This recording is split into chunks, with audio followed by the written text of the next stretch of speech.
So, good morning to everyone. Bonjour à tous et merci de participer à cette séance. La dernière séance du cinquième, la cinquième séance et la dernière du sommet virtuel sur les réseaux communautaires en Afrique. Je m'appelle Jean-Louis Fanji et je suis professeur à l'université de Ngaoundéré et je m'intéresse aux services numériques pour les communautés rurales et au déploiement de réseaux communautaires.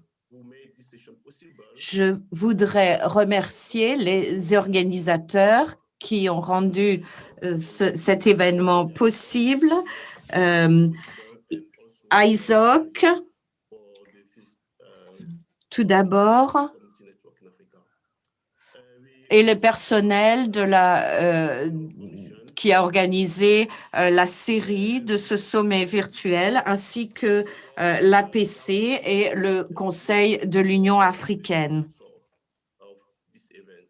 Je voudrais également mentionner les sponsors.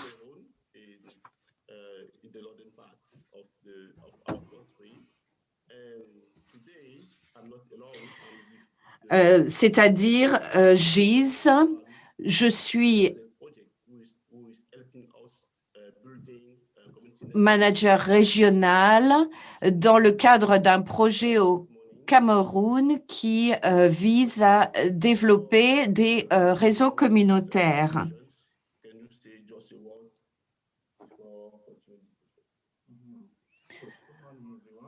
Bonjour à tous. Bonjour Jean-Louis.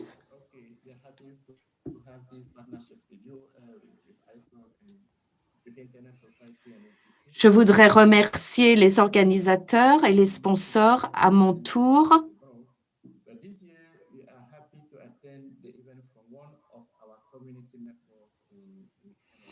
Par le passé, l'an dernier, nous avons eu des difficultés pour participer aux séances du sommet, mais cette année, nous sommes en mesure de le faire à partir d'un des centres communautaires. Et je voudrais vous encourager tous à tenter de vous connecter aux manifestations de cet événement. L'objectif de cette série, de ce sommet, c'est de connecter les non-connectés et nous constatons effectivement que c'est possible si l'on déploie les efforts suffisants.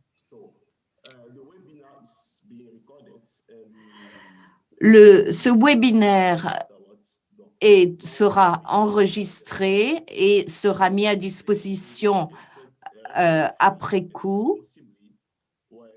Nous vous demandons également d'intervenir de façon responsable et respectueuse. Lorsque vous posez des questions, soyez bref, direct et exprimez-vous en des termes simples.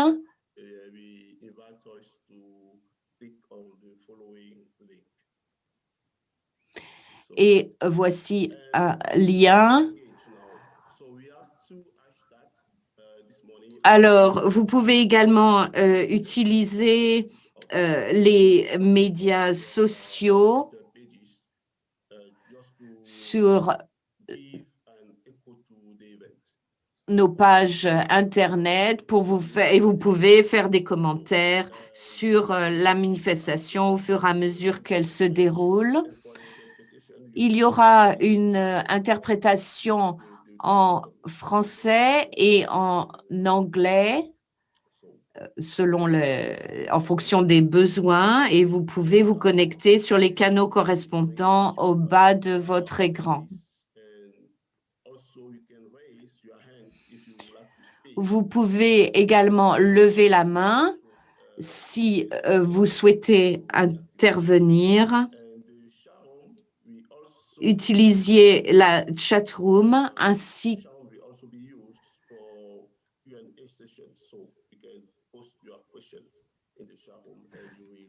et par le biais de la chatroom, vous pouvez également poser vos questions.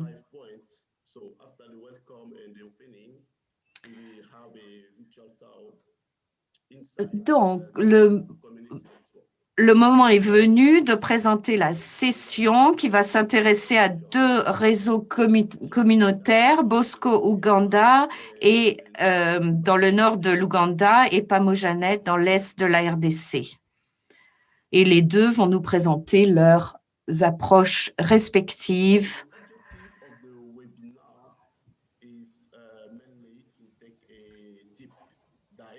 Il s'agit d'examiner en détail les activités quotidiennes de ces deux réseaux communautaires, Bosco Uganda, qui se trouve dans le nord de l'Ouganda, et Pamojanet dans l'est de la RDC.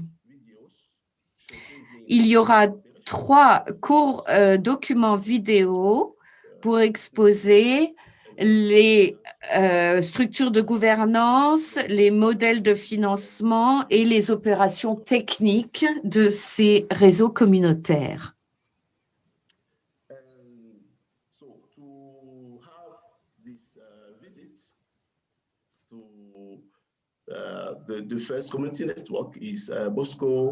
Le premier de ces réseaux, comme je l'ai dit, est Bosco Uganda.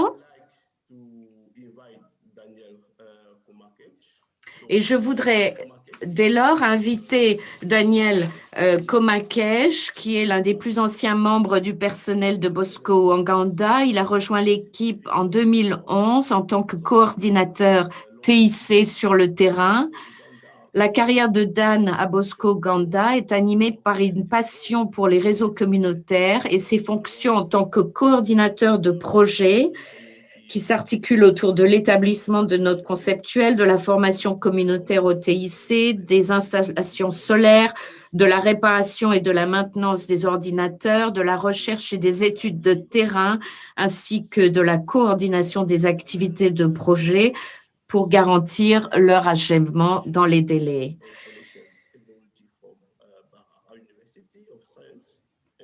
Il a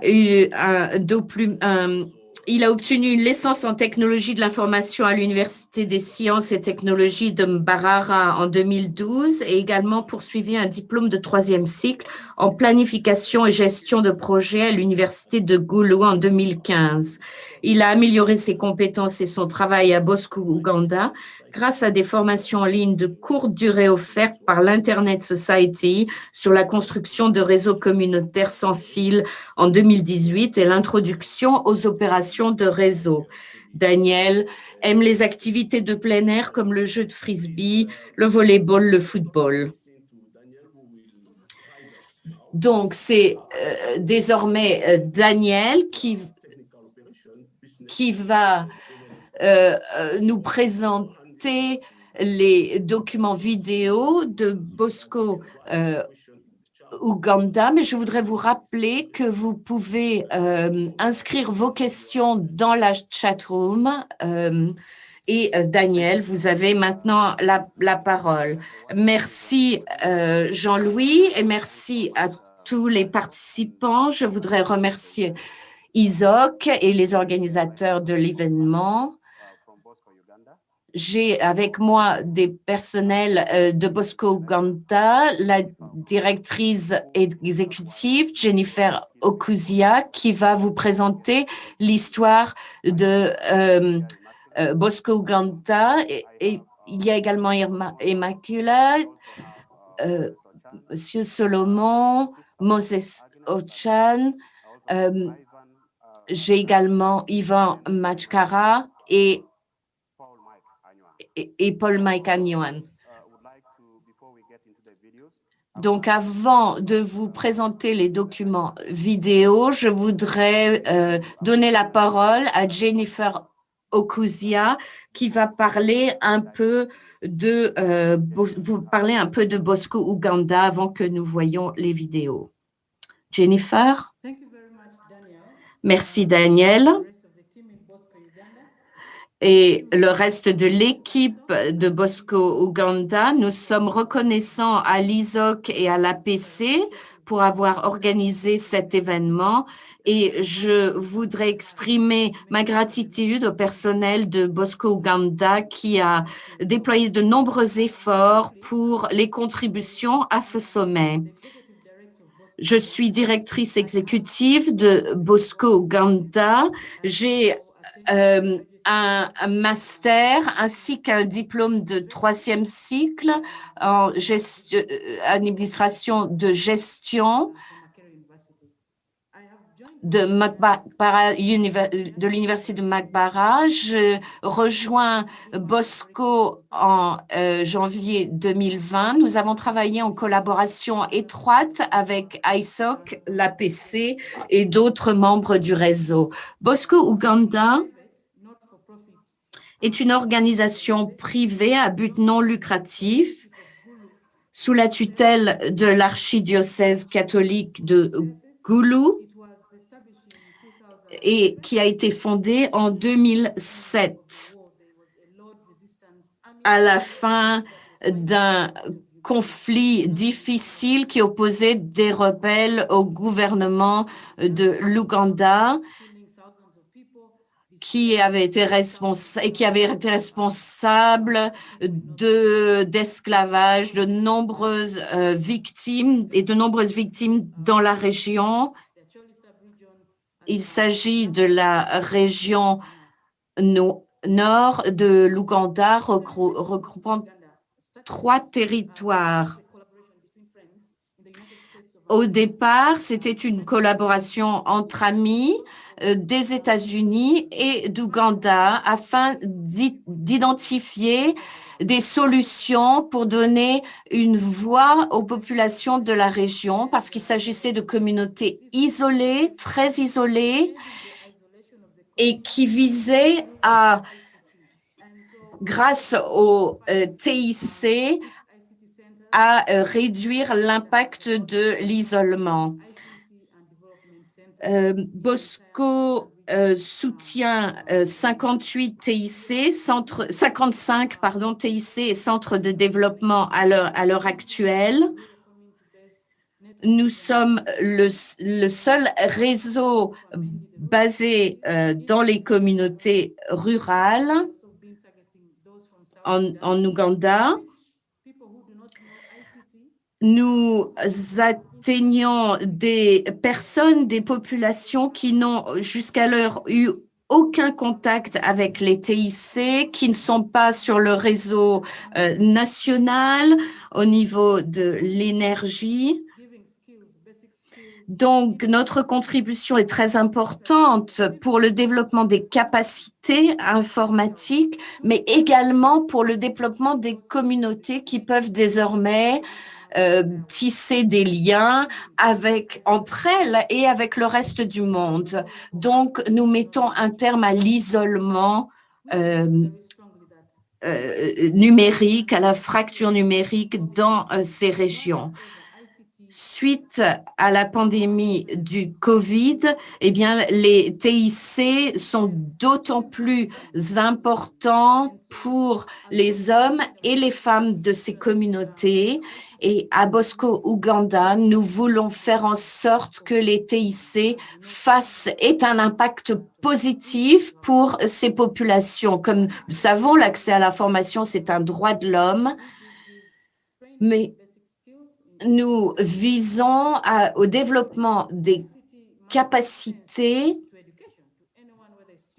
donc de contribuer à l'amélioration de l'éducation.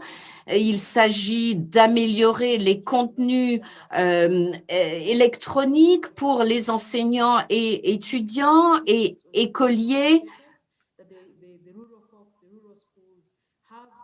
Il faut que les établissements scolaires puissent avoir accès à ces contenus informatiques. Nous voulons pouvoir faire une différence dans le sens positif pour les étudiants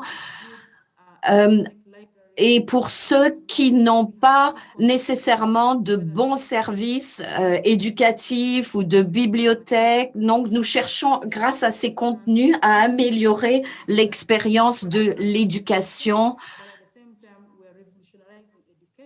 Et en même temps, nous révolutionnons l'éducation parce que les enseignants adoptent de nouveaux outils, des vidéos, par exemple, pour engager la discussion en classe. Donc, nous faisons une différence. Nous sommes convaincus également que les TIC sont très importantes pour pour les différents groupes des communautés, pour les agriculteurs, par exemple.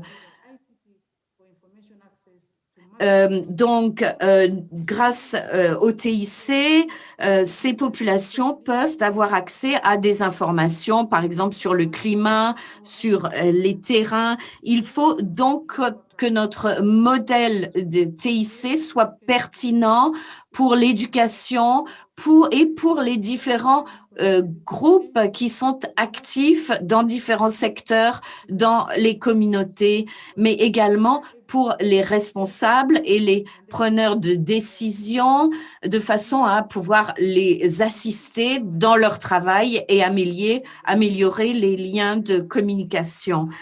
Et nous sommes très heureux d'être membres de ce réseau communautaire avec le soutien d'ISOC et d'autres organisations. En tant qu'institution, nous renforçons nous-mêmes pour être plus pertinent pour nos bénéficiaires, nos partenaires. Nous sommes responsables, nous devons leur rendre des comptes, nous devons avoir des structures donc transparentes et être crédibles. Donc, merci de cette opportunité et je rends maintenant la parole à Daniel. Merci. Merci, Jennifer.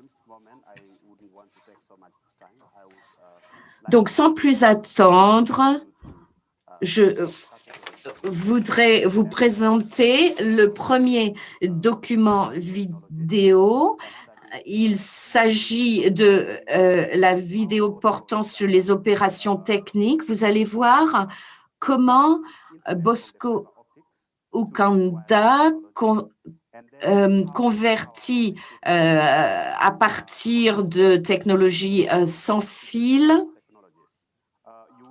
Vous allez voir comment fonctionnent nos systèmes et vous allez pouvoir constater les avantages de ce type de technologie. Et enfin, nous vous ferons part des défis qui se posent lorsque nous utilisons ce type de technologie et lorsque nous installons un réseau communautaire.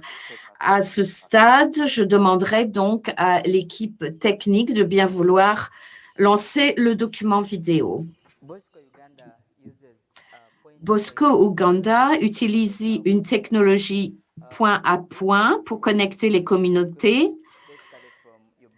Et cette technologie emploie des équipements de Ubiquiti, des équipements UBNT, par exemple, faisceaux de haute puissance, nanostations, Rockets, y compris Blade M2 et Blade HP pour les longues distances.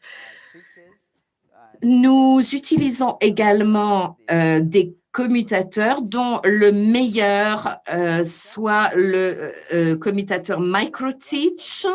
Voici le principal commutateur qui sert de passerelle.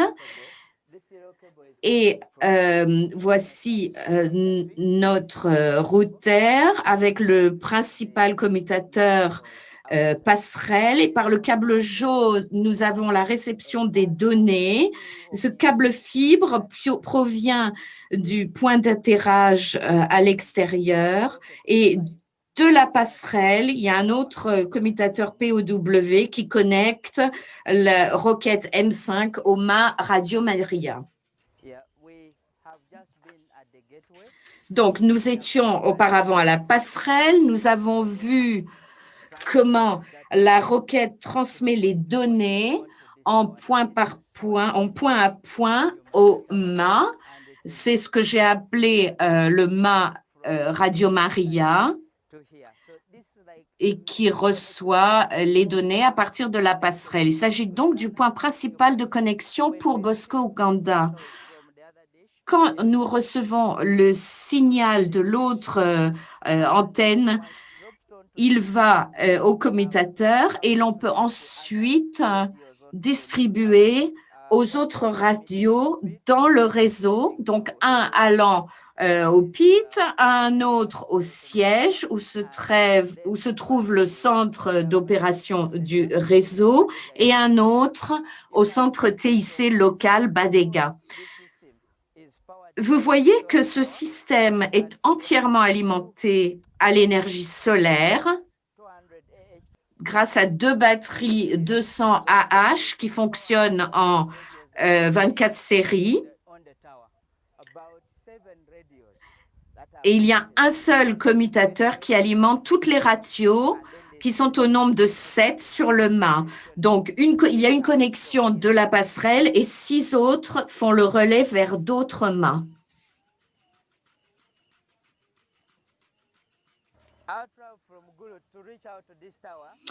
Pour atteindre ce mât, nous avons eu l'appui des partenaires en ce qui concerne la construction d'autres mâts qui leur appartiennent, donc 4 que leur appui nous a permis de concevoir.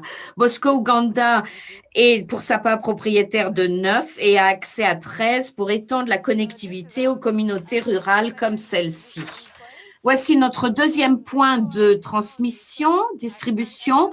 À partir du mât en ville que vous avez vu auparavant, le signal est transmis à ce mât et puis transmis vers d'autres sites, l'un à 90 km, un autre à 60 km, un autre à 40 km, puis 10 km et 5 km. Et ici, nous avons des panneaux solaires de 400 watts, ainsi que des batteries solaires de 200 AH qui fonctionnent en parallèle et nous donnent 12 volts de puissance. Et c'est ce qui alimente les radios ici sur le mât et ces 2 commutateurs.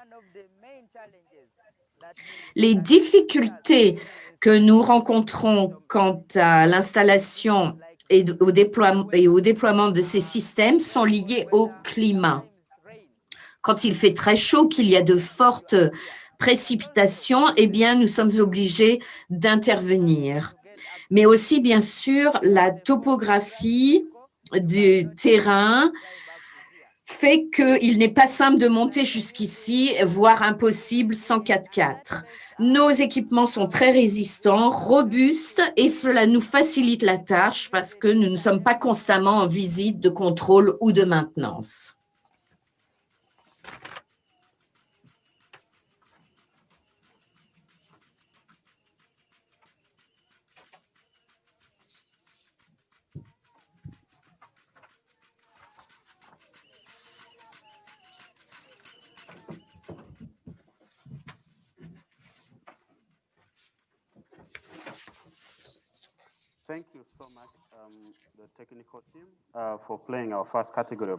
Merci à l'équipe technique d'avoir diffusé cette première vidéo. À ce stade, je voudrais introduire la deuxième catégorie, le deuxième type de vidéo. Il s'agit des modèles de se pencher sur les modèles de financement, le modèle commercial pour voir comment le réseau est généré et géré, comment des revenus peuvent être générés et comment les finances sont gérées dans le cadre d'un modèle de durabilité que nous souhaitons vous présenter et qui est axé sur l'énergie solaire.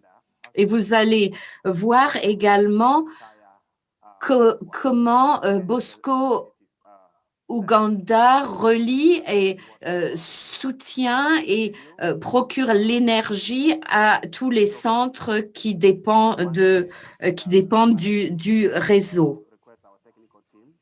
Alors là aussi, je demanderai, s'il vous plaît, à l'équipe technique de bien vouloir diffuser le deuxième document vidéo.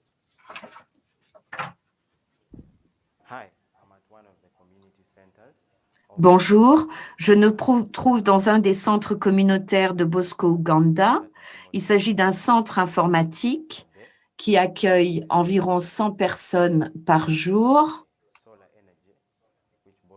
Ce centre est entièrement alimenté à l'énergie solaire qui a été adopté depuis la fondation de Bosco, Ouganda, pour toutes les opérations et équipements. Et cela s'inscrit dans le cadre de l'objectif d'adoption d'une énergie plus propre et plus durable. De ce fait, nos opérations intègrent une conception favorable à l'environnement pour remplir les objectifs de durabilité et d'emploi d'énergie renouvelable. Ce centre est donc une unité de 2,2 kilowatts à l'énergie solaire. Un certain nombre d'activités sont entreprises ici même, d'imprimerie, de formation informatique, de services Internet procurés à différentes unités industrielles ou à des usagers sur place, est entièrement séparé de la grille du réseau national. Avant l'installation du système, les dépenses montaient à 200 000 shillings ougandais par mois, mais pour l'accès à ce réseau, mais bien entendu, il y a eu une réduction progressive de ces coûts et nous pensons qu'à l'avenir, le coût de l'énergie aura été ramené à un niveau bon marché. Pour améliorer l'éducation dans les communautés et la rendre accessible à tous, nous continuons à soutenir les établissements scolaires et d'éducation en mettant à leur disposition des mini-réseaux autonomes entièrement au réseau. Cette unité est à 30 kilowatts. Ce qui est intéressant dans ce projet, c'est qu'on peut on a pu ouvrir un compte bancaire conjoint géré par Bosco Ouganda et la direction de l'école, de sorte qu'il y a deux signataires, la directrice exécutive de Bosco Ouganda et la directrice de l'établissement. De sorte que les économies réalisées dès lors qu'il n'est plus nécessaire de payer la grille du réseau national sont placées sur ce compte et les fonds ne peuvent être retirés qu'avec les deux signatures.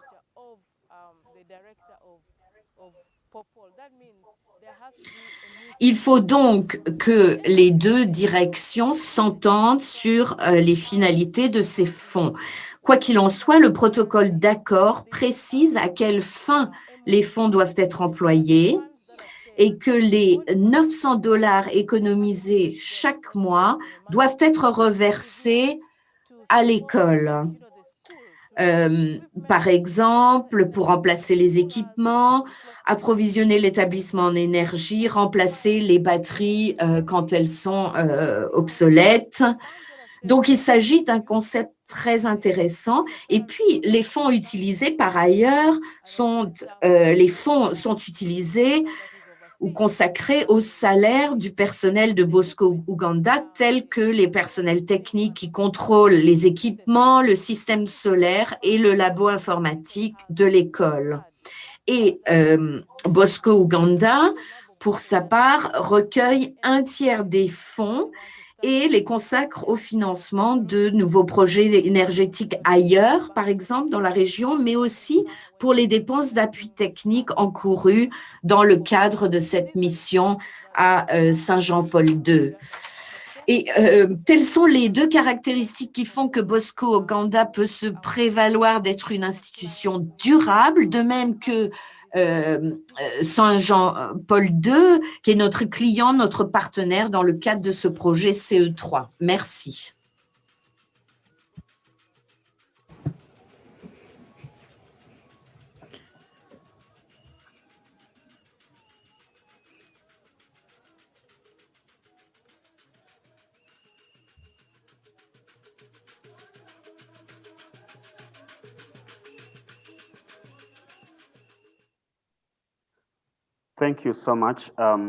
Merci beaucoup à l'équipe technique et merci beaucoup aux organisateurs de cet événement. Je pense vraiment que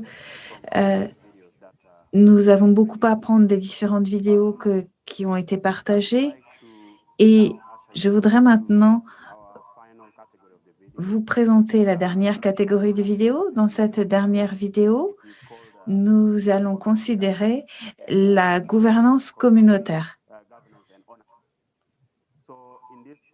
Donc, dans cette vidéo, ce que vous allez pouvoir observer, c'est la structure de gouvernance de Bosco Uganda, mais aussi comment nous identifions les différents groupes communautaires qui sont membres de notre réseau. Vous allez pouvoir découvrir aussi le type de développement de capacité que l'on propose à ces membres communautaires du réseau. Et enfin, vous aurez l'opportunité de découvrir comment les communautés gèrent le quotidien de ces centres communautaires. Voilà le contenu de cette vidéo. Nous apprécions beaucoup toutes les questions que vous partagez et nous y répondrons en temps et en heure. À ce stade, je voudrais maintenant inviter l'équipe technique à partager notre dernière vidéo. Bosco Uganda est une organisation chrétienne sous la tutelle de l'archevêché de Gulu, dirigée par un comité de directeurs qui est nommé par cet archevêché de Gulu. Le rôle du comité directeur est de travailler main dans la main avec l'équipe de gestion et le rôle de ce comité directeur est de concevoir des politiques et des directions à suivre. L'équipe de gestion les met en place. Donc, ces deux équipes travaillent main dans la main pour s'assurer qu'il y a un bon modèle de gouvernance, des structures, des politiques solides qui nous permettent d'être crédibles, mais aussi de réaliser les objectifs et la mission de notre organisation.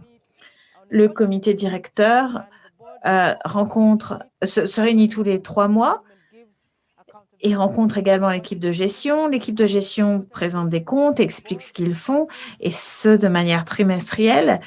C'est le comité directeur qui valide les budgets présentés par l'équipe de gestion et le comité directeur est très impliqué dans le contrôle et le suivi des projets. Les directeurs et les membres du comité directeur font des visites occasionnelles sur le terrain et donner des commentaires, des conseils aux équipes quant à la manière dont le projet est mis en place et son impact. Donc voilà en quelques mots la manière dont comité directeur et équipe de gestion fonctionnent. Au sein de Bosco Uganda, pour trouver un partenaire avec lequel travailler, généralement, nous menons des évaluations. Nous avons développé un outil d'évaluation qui nous permet d'évaluer les groupes partenaires. Nous recevons également des recommandations qui émanent des leaders de la zone où nous aimerions proposer nos services, et ces leaders peuvent être des dirigeants locaux, mais aussi des leaders religieux ou bien des directeurs d'école. Voilà les personnes qui vont attirer notre attention sur les groupes qui bénéficieront le plus de nos projets. Ensuite, nous avons une politique d'orientation et un accord qui est signé, qui définit le rôle des communautés dans la gestion de ces communautés, dans ces centres communautaires. Ensuite, nous nous concentrons sur le développement de capacités. Le type de développement de capacité se concentre sur la formation, en particulier du leadership de l'équipe. Nous leur donnons une formation en leadership et gestion.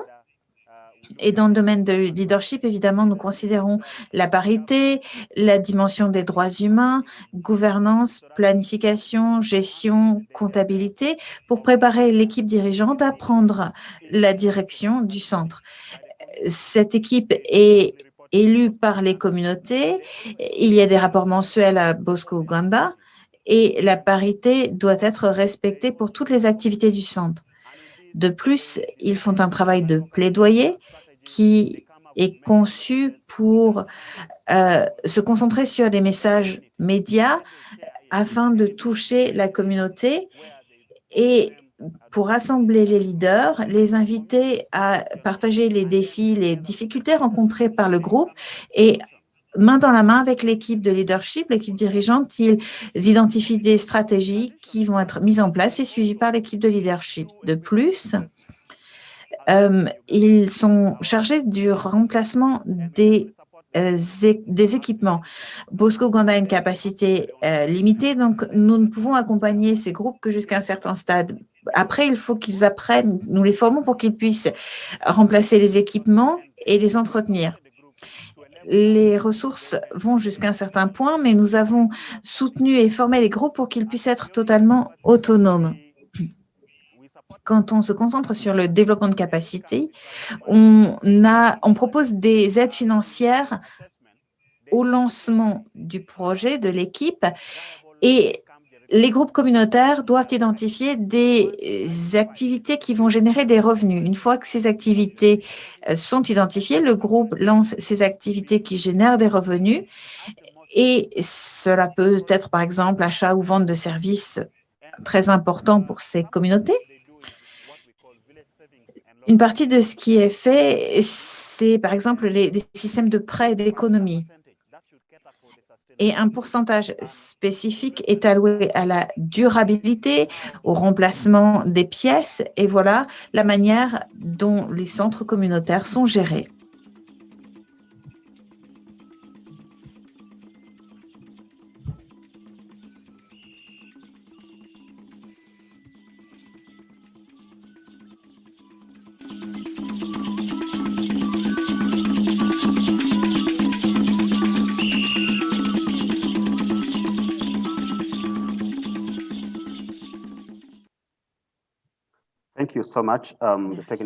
Merci beaucoup à l'équipe technique.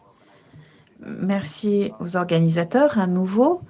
Nous arrivons à la fin de notre série de vidéos qui ont couvert donc les 3 points annoncés. Maintenant, nous sommes prêts à répondre aux questions que vous avez à nous poser. Je voudrais maintenant rendre la parole à Jean-Louis. Merci beaucoup, Bosco Uganda. Merci Jennifer, Daniel et à toute l'équipe. C'était très impressionnant de voir ce que vous avez mis en place et toutes les activités de Bosco Uganda. C'est très intéressant de voir votre usage de l'énergie solaire. Alors, nous allons maintenant répondre à quelques questions qui ont été partagées dans la fonction de chat. La première question est la suivante. La question est: puis-je savoir quel est le type et le modèle de panneaux solaires et le type de batterie que vous utilisez au sein de Bosco Uganda?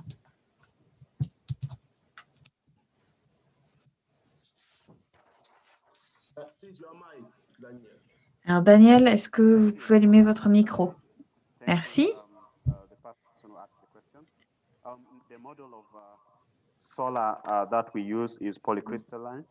Nous utilisons le modèle crystalline et la batterie utilisée est une batterie lead-acide. Et par contre, c'est les fournisseurs, les producteurs de ces batteries et de ces panneaux solaires varient. Merci bien. Nous avons une autre question qui vient de Abyss du Cameroun. Comment les promoteurs gèrent les relations avec les autorités qui gèrent les TIC et à quel stade? Donc, c'est plus une question sur les réglementations. Comment gérez-vous les relations par rapport aux réglementations?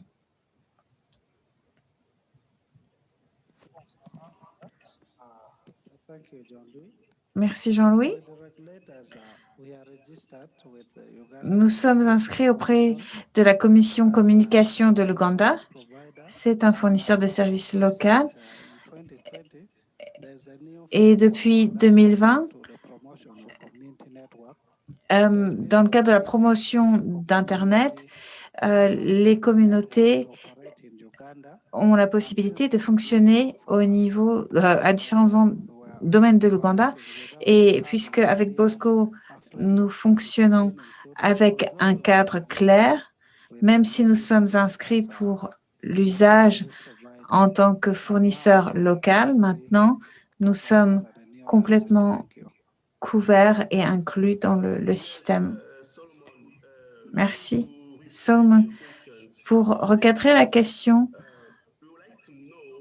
nous aimerions savoir quand vous avez commencé le processus d'enregistrement de votre réseau, quand est-ce que vous avez commencé ce processus pour avoir cette reconnaissance officielle? Est-ce que c'était au stade initial du projet ou plus tard, une fois que les opérations ont été lancées?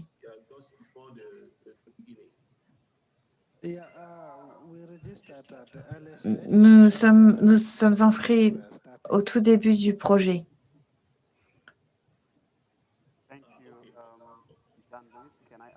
Merci Jean-Louis. Puis-je ajouter quelque chose à cela? Bien sûr, bien sûr. Bosco Uganda et l'idée a commencé en 2008. Et nous avons été enregistrés le 19 mars 2007 et c'est la date à laquelle nous avons obtenu le droit officiel de fonctionner. Merci beaucoup, Daniel. Nous allons passer à la question suivante.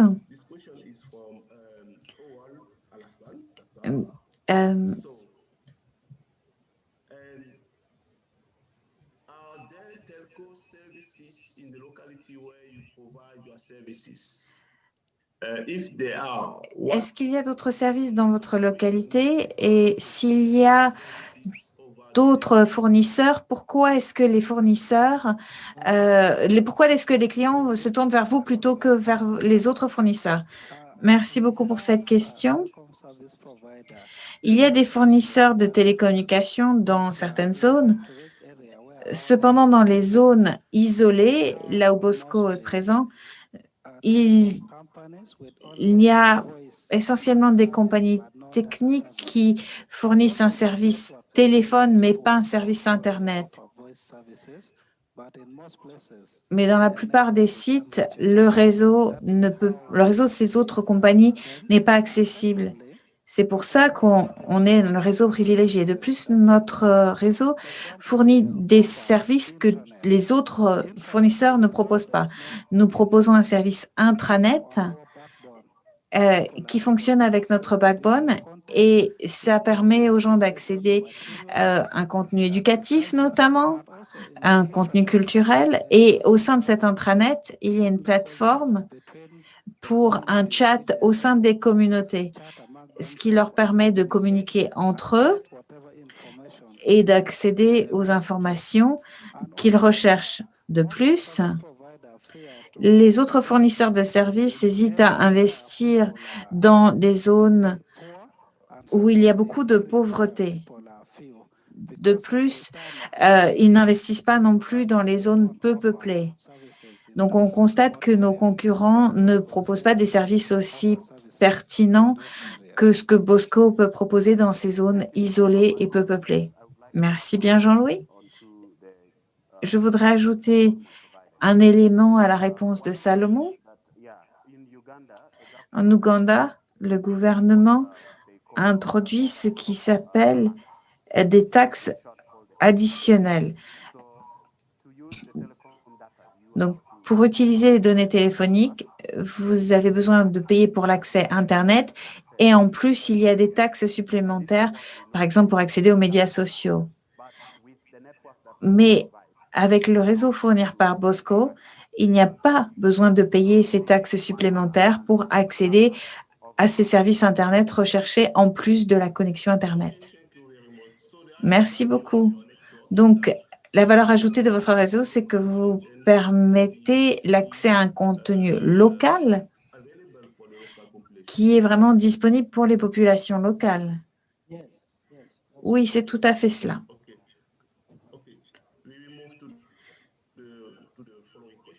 Passons à la question suivante, qui est un peu liée à la première de Harold Adjao. Il aimerait savoir si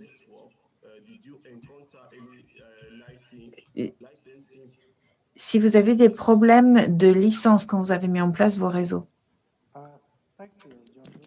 Merci Jean-Louis. Nous n'avons pas rencontré de problème de licence parce que l'équipement que nous utilisons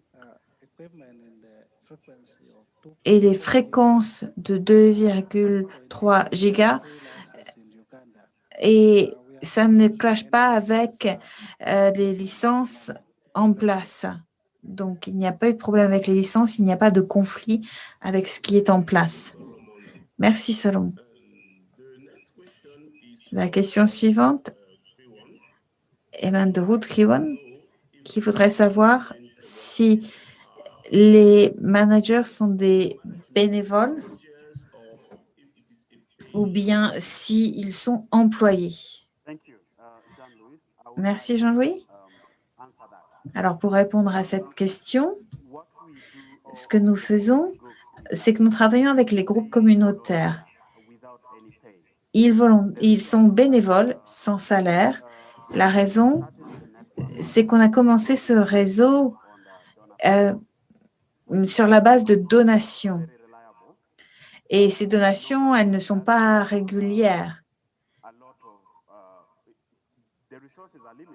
Les ressources sont de fait limitées. Du coup, ce ne sont pas des ressources durables. Donc, ce qu'on fait pour les communautés, c'est qu'on appelle au bénévolat, on forme ces bénévoles qui, à leur tour, forment d'autres personnes. Et il y a un système de mentorat qui se met en place pour la nouvelle équipe qui prendra le relais après la première équipe de bénévoles. Et donc, cette équipe initiale continue à les soutenir à distance ou de loin. Voilà comment le modèle fonctionne. Ça n'est pas évident parce qu'une fois qu'ils ont les compétences, ils recherchent un emploi ailleurs. Donc, ça réduit du coup le nombre de formateurs dans les centres communautaires. Merci beaucoup, Daniel. Je pense que la situation est assez similaire dans toutes les zones rurales. Une fois que les gens ont développé des compétences, ils vont chercher un meilleur endroit où vivre et travailler. La question suivante.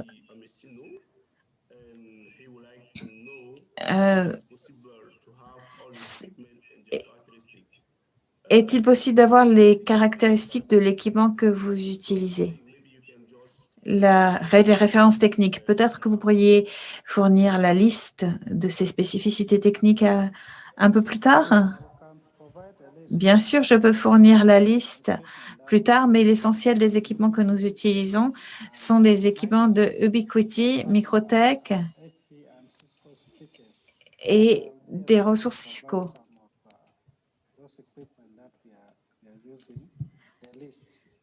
Mais je vous fournirai la liste des équipements que nous utilisons.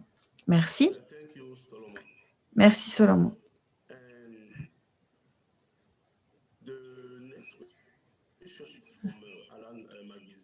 La prochaine question.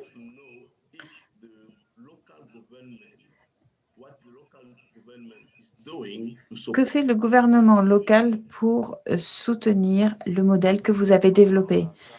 Merci beaucoup, Jean-Louis. D'abord, nous sommes confrontés à beaucoup de défis, mais nous sommes aussi très reconnaissants du soutien des gouvernements locaux. Nous avons commencé par identifier les groupes communautaires et ils nous ont soutenus, recommandant Bosco et identifiant d'autres groupes que nous pouvons cibler. Et ce sont essentiellement les jeunes qui ont besoin de ce soutien. On ne veut pas non plus travailler avec des groupes assez nouveaux. On veut travailler avec des gens qui sont vraiment installés, implantés. Donc, le gouvernement local contacte les différents groupes et ensuite, on signe un accord tripartite qui implique le gouvernement local. Ils ont un rôle à jouer. Généralement, ils nous soutiennent dans le contrôle et l'évaluation. Et ils recommandent aussi des groupes ou des sites où Bosco pourrait s'implanter et travailler avec, par exemple, un autre service. Donc, ils contribuent sous forme de recommandations. En termes financiers, les gouvernements locaux n'ont pas vraiment les ressources budgétaires qui leur permettent de soutenir les groupes communautaires avec lesquels nous travaillons. Donc, voilà comment nous coopérons avec les gouvernements locaux.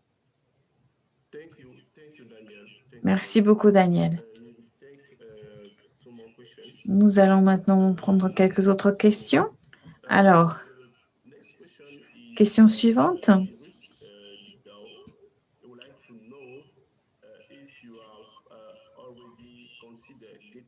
Avez-vous déjà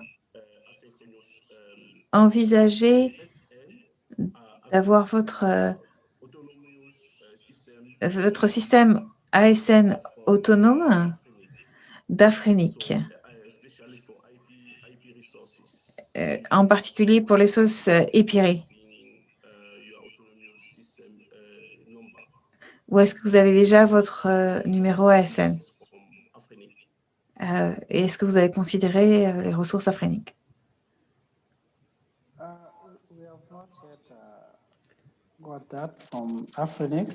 Nous n'avons pas encore cela d'Afrenic, mais ça serait une bonne chose à envisager. Merci. Merci.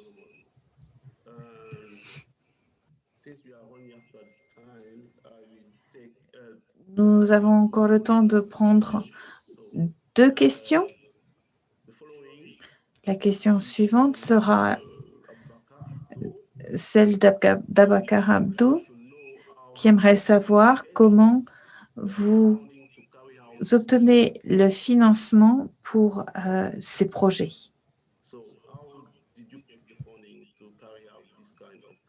Donc, d'où viennent les finances qui permettent de soutenir et de développer ces projets? Merci, Jean-Louis. Comme Jennifer l'a expliqué dans la présentation de Bosco Uganda, l'idée était fondée par un réseau d'amis des États-Unis. De plus, nous avons conçu un certain nombre de projets et nous développons des propositions et nous contactons les organismes fondateurs et nous postulons pour des bourses. Et nous sommes heureux de dire que nous avons pu travailler avec APC, la Internet Society, UNICEF, Horizon 3000 et bien d'autres encore. Donc voilà les ressources qui soutiennent les réseaux communautaires. Et beaucoup des partenaires qui étaient là dès le début continuent à nous soutenir financièrement. Merci bien. Donc, la dernière question que nous allons aborder, Ivan Gibirich, combien payez-vous pour les licences IUCC? Excusez-moi? Combien payez-vous pour les licences IUCC?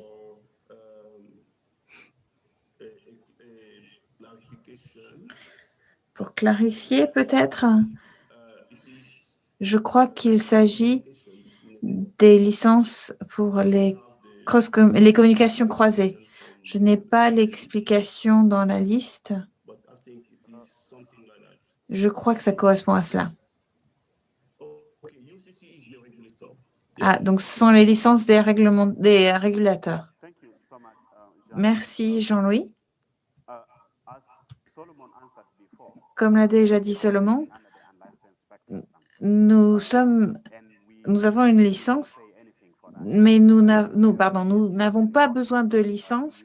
Donc, du coup, nous n'avons pas de frais IUCC parce que nous n'avons pas encore ce type de licence.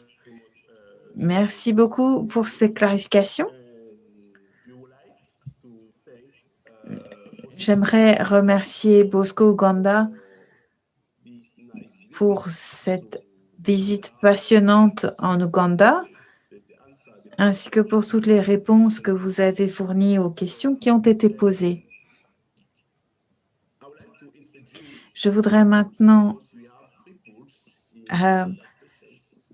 présenter le premier sondage. Le premier sondage concerne ce que vous utilisez pour accéder à cet événement. Alors, donc, le sondage va apparaître. Quel appareil utilisez-vous pour participer à cet événement?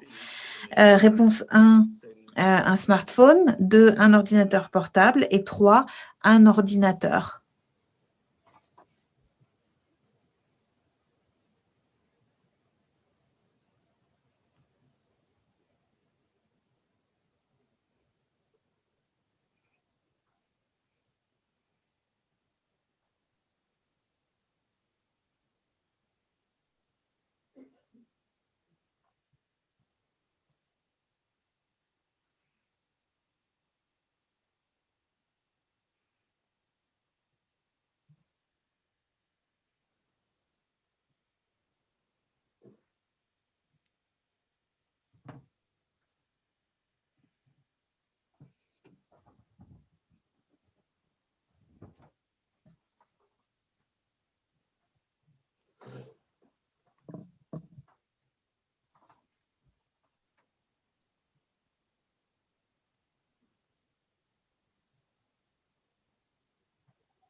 Okay, just 1 minute remains. Alors, il ne reste qu'une minute pour ce sondage.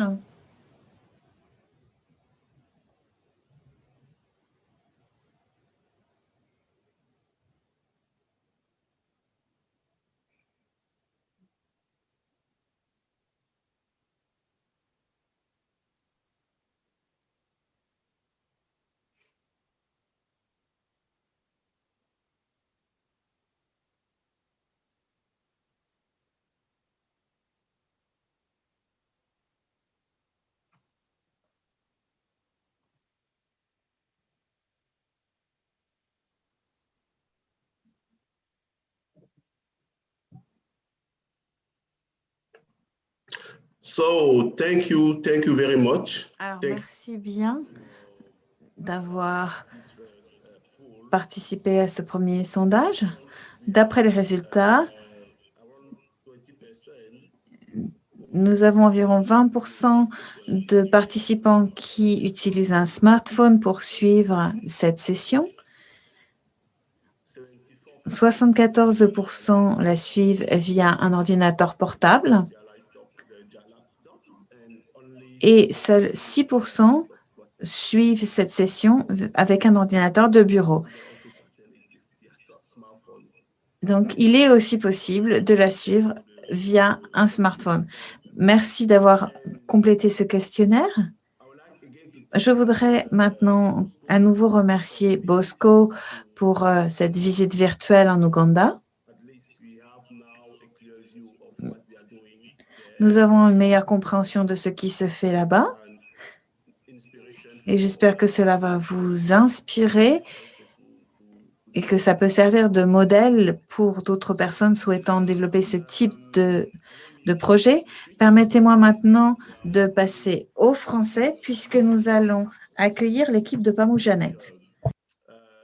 La deuxième partie sera autour du réseau Pamoujanet. Le réseau Pamoujanet est à l'est de la République démocratique du Congo. Donc, et pour nous y conduire, nous avons aujourd'hui Chako Aman ainsi que Alva de Pamoujanet de la différence. Donc, Chako Aman, elle travaille comme chef de projet au sein de la différence en RD Congo, donc, où elle est notamment chargée de veiller à la qualité des projets de l'organisation. Chako ne dirige pas seulement la recherche et la conception centrée sur l'humain à la différence. Elle travaille également à aider les partenaires ou les entrepreneurs locaux à s'assurer que les entreprises répondent aux besoins sur le terrain. Donc, cela inclut la formation du personnel pour mener des recherches sur le terrain en utilisant la technologie mobile, donc, ainsi que la conception de processus de recherche qui répondent aux besoins locaux et aux exigences linguistiques. Donc, ayant une formation en journalisme, Charcot dirige des activités de communication pour la différence. Elle conçoit et produit la série radio bimensuelle de l'Organisation destinée aux entrepreneurs du Kivu. Donc, c'est intitulé C'est possible, donc en anglais, It is possible. Donc, Charcot est passionné par le travail que font les jeunes entrepreneurs et s'intéresse aux nouvelles technologies et à l'informatique. Donc, elle est actuellement paire dans un projet de l'APC. Donc, Charcot et son équipe vont nous présenter tour à tour la technologie qu'ils utilisent, donc le business model derrière et la structure de gouvernance également. Avant de passer la parole à Charcot, je souhaite encore nous rappeler que nous pouvons utiliser le chat room donc, pour poser nos différentes questions. Donc, sur ce, cher Charcot, vous avez la parole. Bonjour à toutes et à tous. Aujourd'hui, c'est pour nous encore une fois un plaisir de participer et de partager l'expérience en ce qui concerne notre réseau communautaire Pamojanet. Et je vais faire une brève introduction. Dans beaucoup de pays africains, tout comme dans la République démocratique du Congo et particulièrement dans la province du Sud Kivu située à l'est de la RDC, l'utilisation de l'Internet reste un luxe pour la majorité des habitants. Et c'est le cas de l'île d'Idjwi où notre réseau communautaire Pamojanet est installé et œuvre. Sur cette île, il y a plus de 3000 habitants. Le manque d'infrastructures et d'investissements ont entraîné un exode rural des jeunes. Et grâce alors à la collaboration entre le Mwami ou le roi de ce village, Idjwi Nord, avec Ensemble pour la différence, aujourd'hui la différence, le Mwami a reconnu la valeur de la connectivité pour le développement économique et futur de son île. Il a donc invité la différence à collaborer avec la communauté locale pour installer le premier réseau Wi-Fi public sur l'île appelée Pamojanet. Pamojanet est né en 2016 et la population locale s'est fortement impliquée dans sa conception et son installation, notamment la cartographie des points d'installation, les déplacements des matériels, les constructions des kiosques publics, les formations des populations locales et même la sécurité des appareils numériques. Donc, Pamojanet est parmi les premiers réseaux publics sur l'île dans la partie nord, mais également à l'est de la RD Congo. Aujourd'hui, nous allons faire cette petite visite virtuelle et vous allez comprendre comment Pamojanet fonctionne. Vous allez aussi comprendre qu'est-ce que Pamojanet utilise pour sa durabilité, malgré les contraintes économiques et d'infrastructure. Pour cette première vidéo, qui est basée sur notre technologie, je vais donner la parole à notre responsable de technologie, Alvantio Mihigo, qui va se présenter personnellement et qui va nous dire brièvement qu'est-ce que vous allez découvrir dans la vidéo sur notre technologie. Merci. Donc, bonjour tout le monde. Mon nom, c'est Alvantio Mihigo. Je suis licencié en génie et gestion des télécommunications et spécialisé dans le réseau sans fil. Et donc, dans cette partie, nous allons essayer un peu de voir la technologie que nous utilisons chez Pamojanet. Pamojanet qui est en soi un réseau mesh, point-to-point, et qui nous permet de lier, faire une connexion entre la ville de Bukavu et l'île d'Idjwi. En fait, l'île d'Idjwi est une île qui est enclavée par le lac Kivu et où, comme l'a aussi signalé les autres intervenants, les organisations de télécommunications ne voient pas beaucoup d'intérêt à investir beaucoup de l'argent dans l'île, ce qui fait que la grande partie de l'île n'est pas couverte par l'Internet ni par les réseaux mobiles.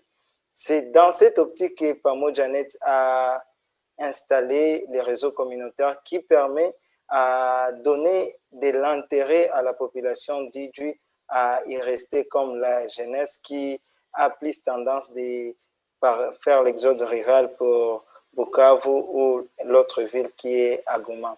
Et donc, dans cette petite vidéo, vous allez essayer de voir la technologie que nous utilisons pour nous permettre de faire premièrement la liaison entre Bukavu, qui est à 63 km de l'île et qui est séparé par le lac Kivu, qui est un grand défi. Et donc, bienvenue ici à Pamojanet. Si l'équipe technique peut nous balancer la vidéo.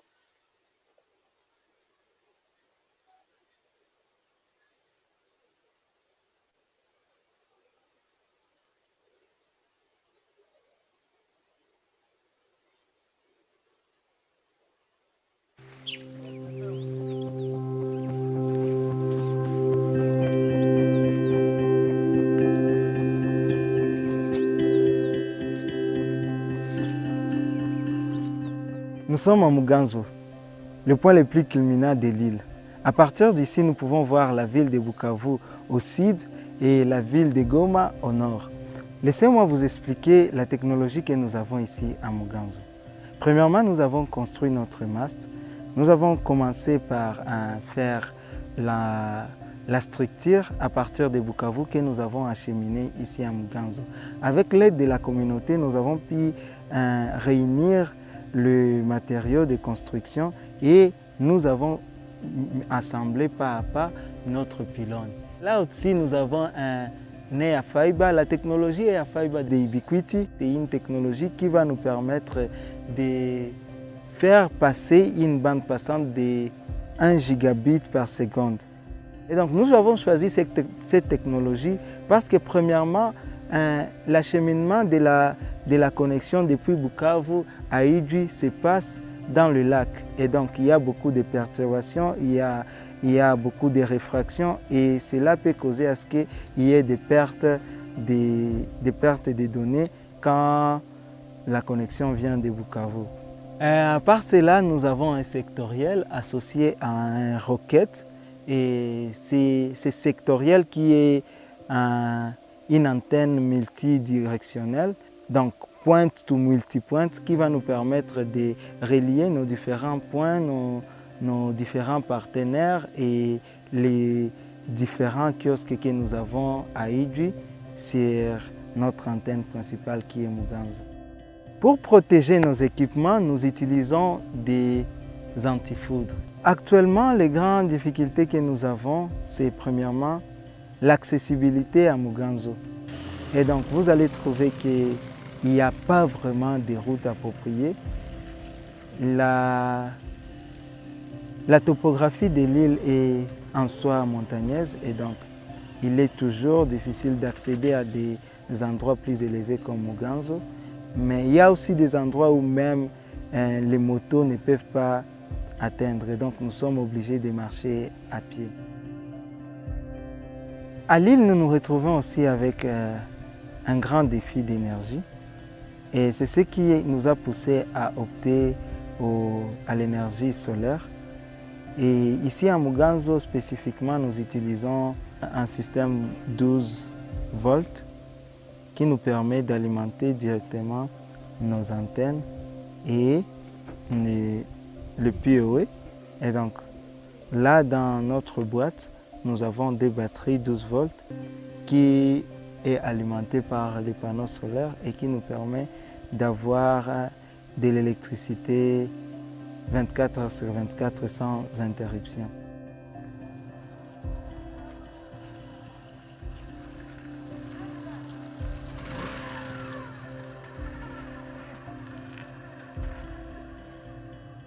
Ici, nous sommes à Bunyakiri, c'est l'un de nos kiosques et là, c'est l'un des points où Pamojanet entre en contact avec la communauté.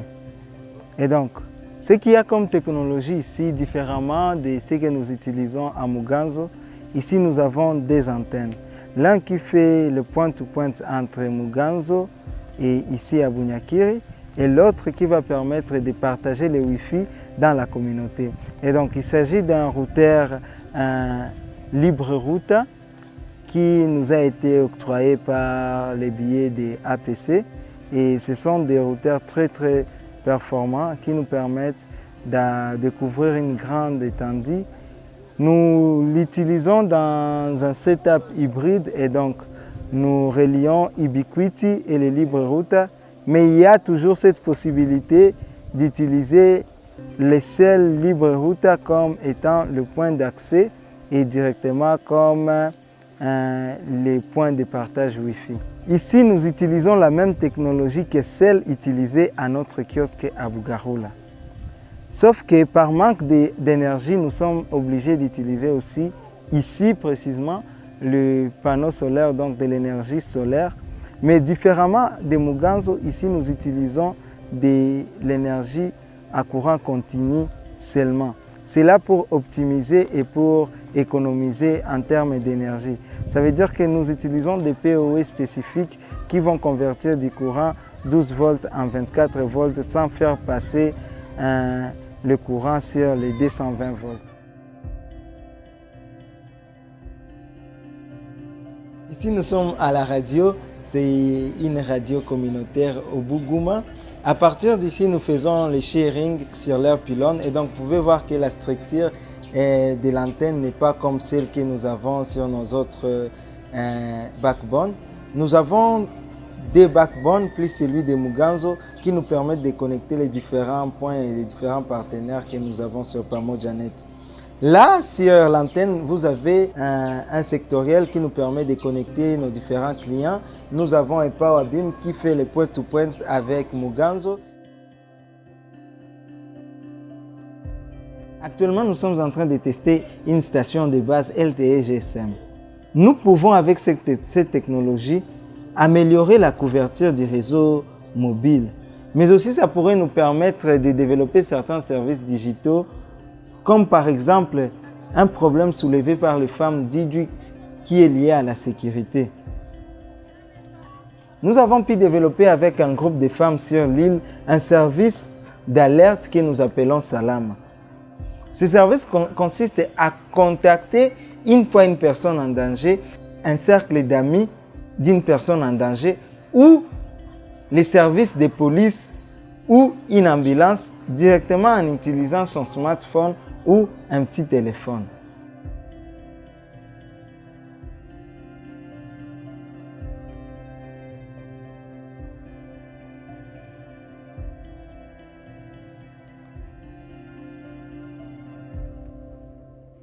Voilà, merci beaucoup Alva pour les explications. Voilà un peu le modèle technique ou technologique que Pamojanet utilise pour sa durabilité et pour continuer à connecter les non-connectés. À présent, nous continuons notre visite virtuelle et vous allez comprendre plus sur notre modèle de business. Comment est-ce que Pamojanet peut s'en sortir, bien connecter les non-connectés et le faire d'une manière bénévole. Dans cette vidéo, vous allez en apprendre plus, mais également, nous avons des témoignages des partenaires locaux qui font du business au niveau local, au niveau de Idjwi Nord, et qui vont vous expliquer comment nous avons créé cette collaboration, ce partenariat. Écoutez.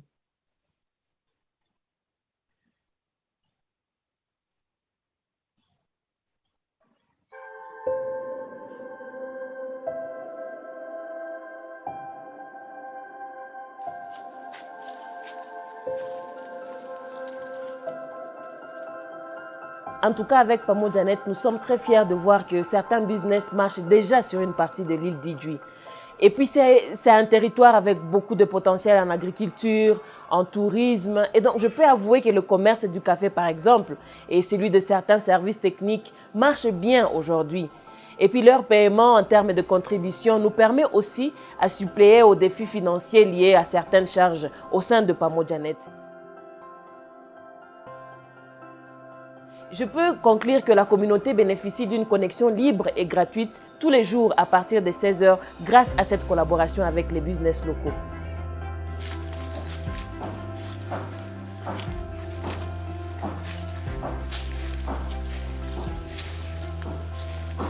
Tout au début, quand on n'avait pas l'Internet Wi-Fi, on avait des difficultés énormes parce que nous utilisions les modems MTN, parfois RTL, on ne s'en tenait pas. Mais avec l'avenir du Wi-Fi, on a eu à surmonter des problèmes de communication. Nos clients qui étaient en Amérique, en Europe, en Asie avaient besoin de voir par exemple des images de nos produits. On n'avait pas la possibilité de leur envoyer les photos, mais aussi grâce à l'Internet, nous essayons de voir les prix au niveau du marché international. Oui, maintenant là, je suis dans les champs de nos membres. Je venais de tirer quelques photos. Je vous ai envoyé ça sur WhatsApp.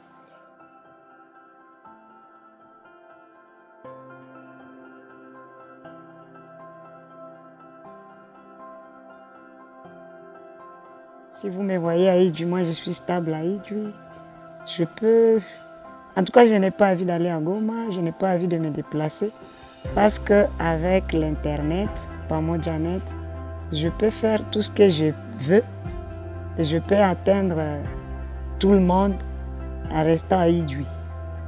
Au point que je participe à des visioconférences dans les clubs des amis qui sont à l'étranger. Je fais la publicité de mon hôtel. Je travaille vraiment tout en état ici. La réservation des clients, les gens m'atteignent facilement. Il y a les partenaires qui viennent, qui sont sur l'île, qui viennent au bureau de la CPNCK, qui, quand ils arrivent, ils sont connectés. Ils demandent la connexion, on leur donne le mot de passe, ils sont connectés, ils travaillent. Ils nous demandent où est-ce que vous tirez la connexion. Nous leur disons que non, ce n'est pas moi, Jeannette, qui nous donne la connexion Internet. Donc, c'est là qu'eux aussi sont intéressés et on cesse de leur expliquer le changement qu'apporte Pamo Janet dans la communauté. Vous ne pouvez pas vous imaginer que je suis à Idjouy, mais je suis sur TripAdvisor, je suis sur Booking.com et c'est seulement... Donc je suis à mesure de vendre l'hôtel dans le monde entier, tout en restant à Idjouy. Et c'est seulement à cause des confinements, des Covid, que l'impact des clients qui viennent des autres pays ou des autres continents ont diminué un tout petit peu. Mais je reçois même des réservations sur Booking.com et TripAdvisor. Je suis en contact avec des gens du secteur touristique, même des États-Unis, même dans d'autres pays. En tout cas, et ça booste. Je pense qu'avec l'Internet, on va aller plus vite qu'on le pouvait. Nous, on s'est dit, comment est-ce que nous allons aussi appuyer Pamo Janet à aller de l'avant, à servir plus la communauté. C'est là que nous contribuons pour que Pamo Janet puisse évoluer, à œuvrer sur toute l'île. Parce que tout le monde a besoin de Pamo Janet, mais Pamo Janet n'est pas encore implanté partout sur l'île. Nous essayons d'appuyer Pamo Janet. Nous demandons à Pamo Janet vraiment de disponibiliser l'Internet 24 heures sur 24. Comme on y est déjà habitué, on ne supporte pas d'en être sévré.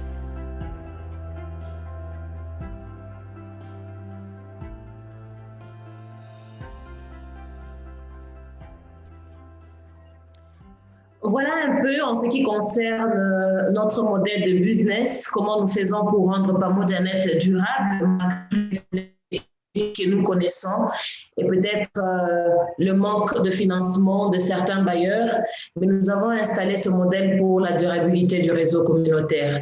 La dernière vidéo est notre modèle de gouvernance, comment nous collaborons avec la communauté locale afin de laisser la communauté s'approprier le réseau communautaire, parce qu'au finish, c'est au fait ça l'objectif, créer le réseau communautaire et laisser la communauté s'approprier le réseau pour l'avenir meilleur de ce réseau communautaire. Dans la vidéo qui va suivre, vous allez écouter des personnes qui sont au sein de la communauté et qui ont un rôle important à jouer au sein de la communauté et qui vont témoigner de la collaboration que nous avons créée entre Pamo Janet et La Différence, mais également avec la chefferie où le roi ou le Mwami a initié cette initiative de créer Pamo Janet sur l'île. Suivez.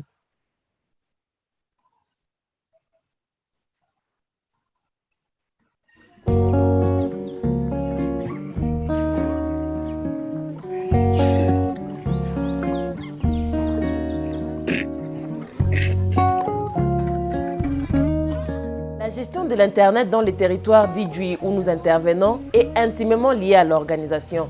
Et c'est à l'organisation communautaire, au fait.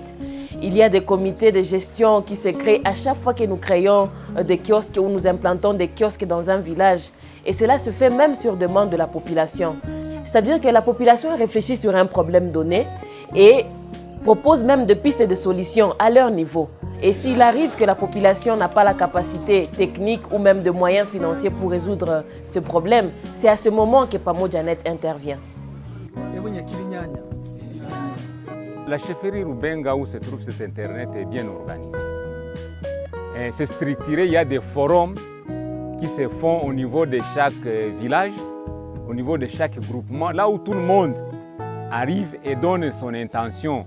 Et dans tout ce qu'il pose comme question, la question d'Internet ne manque jamais puisque c'est une question qui intéresse beaucoup les gens. Et c'est là où on débat tout qui concerne cet Internet. Les problèmes sont posés par la population, les solutions viennent de cette population et les résolutions à ces problèmes sont recherchées. Maintenant, c'est à ce niveau-là où on peut maintenant voir comment soit demander à la chefferie d'intervenir ou un autre bailleur qui peut voir dans quelle mesure. Si au moins il y a un problème trop qui dépasse la capacité de la population.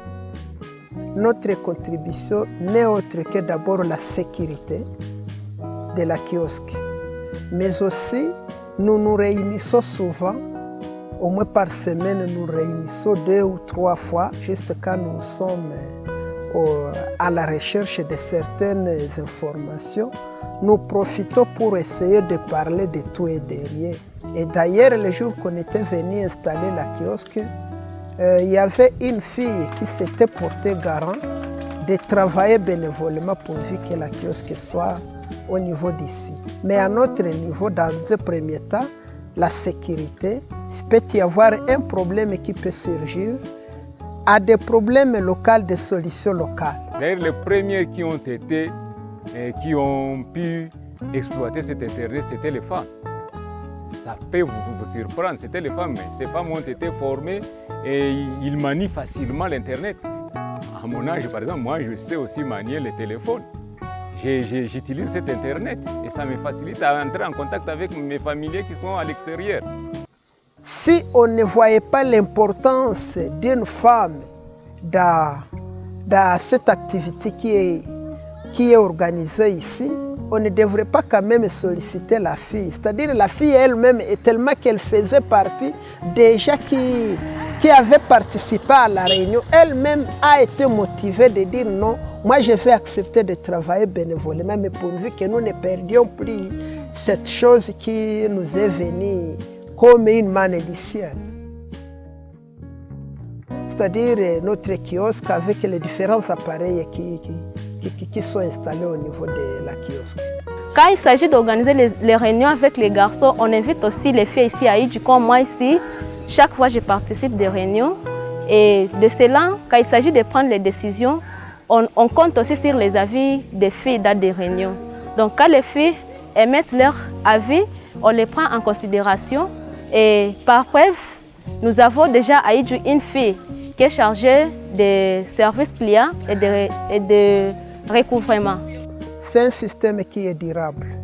C'est un système qui est durable dans ce sens que si c'est un problème lié par exemple à la sécurité, nous-mêmes, nous cherchons à tout prix comment on peut envisager des solutions.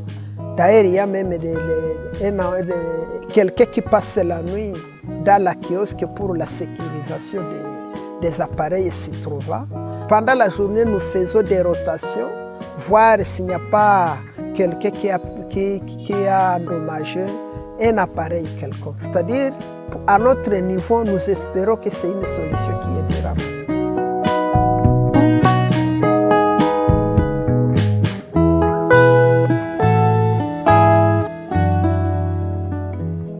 Et voilà un peu en ce qui concerne Pamojanet. Merci beaucoup à l'équipe technique. Merci beaucoup à votre fidèle attention à toutes et à tous. Nous sommes alors prêts pour répondre aux différentes questions en ce qui concerne le travail de Pamojanet. Merci grandement, Chako, pour cette très belle présentation et ce très beau paysage d'Idjouи. Et nous allons passer à quelques questions. Donc, dans le chat, nous avons quelques questions dans le chat. Donc, je vais commencer par, je crois que c'est beaucoup plus une remarque de Touaï Kassim. Bon, lui, il s'adresse à Alva et il demande si Pamoja est dérivé de Kiswahili, qui signifie ensemble.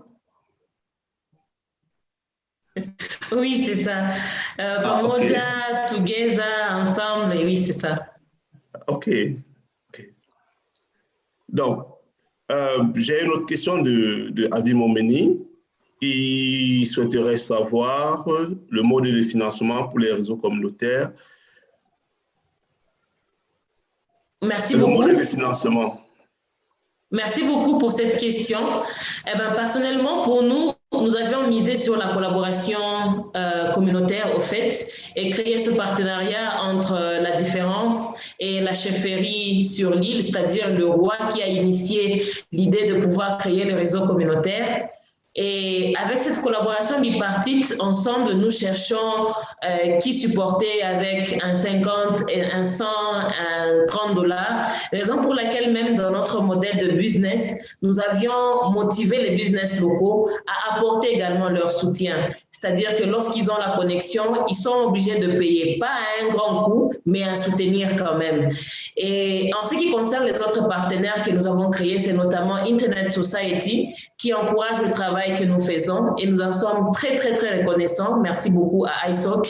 Nous avons également des partenaires comme Association for Progressive Communication, APC, qui nous soutient également.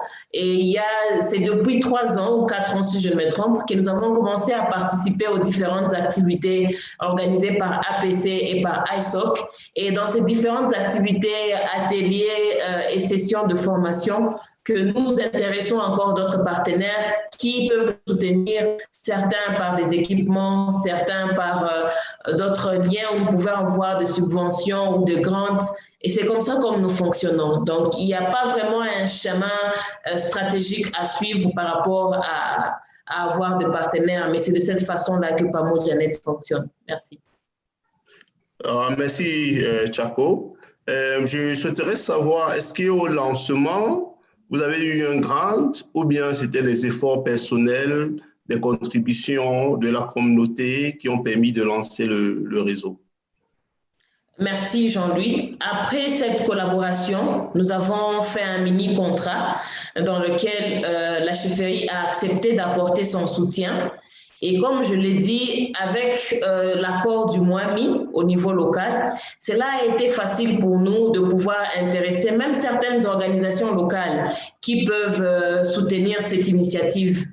C'est vrai que nos 2 directeurs, Mike Biston et Patrick Biamungu, ont également apporté leur soutien à travers des philanthropes qui voudraient aussi aider la communauté au niveau du Congo. Et c'est ainsi qu'on a eu un petit fonds de démarrage. Mais par la suite, il a fallu alors respecter les clauses dans nos contrats, c'est-à-dire la collaboration entre Pamoja.net via la Différence et la chefferie avec le MOAMI pour chercher encore davantage les partenaires. OK, merci Chako. Une autre question de Touaï Kassim. Et il demande si c'est possible de partager les photos des kiosques Internet, des kiosques Pamoja que nous avons vus sur la vidéo. Oui, je pense que c'est possible. Alva, peux-tu rassurer à notre ami? Oui, c'est possible d'envoyer les photos. Peut-être si il peut juste nous envoyer les mails par chat, comme ça on peut partager les photos. OK, merci Alva. Donc, je vais passer à la prochaine question. Donc, là, elle vient de Johanna Lakita, qui souhaiterait savoir quelle est la contribution de la communauté en termes de l'utilisation de la connexion Internet. Est-ce que la communauté, donc vous avez dit que la communauté pouvait utiliser gratuitement la connexion Internet. Mais est-ce qu'il y a une forme de contribution de la communauté par rapport à cette connexion Internet? Ok, je vais laisser Alva répondre à cette question. Oui, effectivement, il y a premièrement cette partie de la connexion free, ça veut dire que de 16h à 7h, ils ont cette connexion totalement gratuite, sauf qu'à des moments clés de la journée, il peut y avoir une personne, un membre de la communauté qui a quelque chose d'urgent à faire, et dans ce sens, parfois, on peut partager les mots de passe pour lui, moyennant une petite rémunération. Cependant, la grande partie de la contribution de la communauté, c'est avec les différents business, et donc les business, ils nous aident à assurer la durabilité du réseau communautaire. Ok, merci Alva. Une autre question, ça concerne en fait, les principaux bénévoles qui participent au projet. Donc, est-ce que vous avez un plan de relève dans le cas où certains de ces bénévoles ou certains de ces membres clés, comme par exemple Alva, ou par exemple toi-même, Chako, arriveraient à peut-être déménager pour une raison ou d'une autre, s'installer quelque part ailleurs où on n'a plus réellement la main sur le projet. Est-ce que vous avez un plan de relève par rapport à l'équipe? Merci beaucoup pour la question. Vas-y, Alva, d'accord. Oui, effectivement, parce que premièrement, l'équipe est divisée en deux, et donc nous avons une autre équipe localement à Idjwi, et cette équipe est formée régulièrement sur la maintenance, sur l'IT support, et donc nous créons une main-d'œuvre à Idjwi directement qui pourrait permettre de stabiliser la connexion et continuer à s'approprier les réseaux communautaires. Cette question, Jean-Louis, je m'excuse, je vais peut-être ajouter un peu. Nous avons également une collaboration avec notre chapter au niveau de la RDC, ISOC DRC, et nous avons reçu un fonds pour pouvoir créer des kiosques ou construire d'autres kiosques, c'est-à-dire extendre le réseau communautaire. Et dans ce fonds, nous avons planifié également des formations des ambassadeurs de Pamojanet en Haïti. Déjà la semaine prochaine, nous aurons cette formation. Donc, nous apprenons aux gens que voici, le réseau communautaire vous appartient. Vous, vous habitez sur l'île, nous n'habitons pas sur l'île, mais nous vous donnons également la connaissance d'une manière gratuite.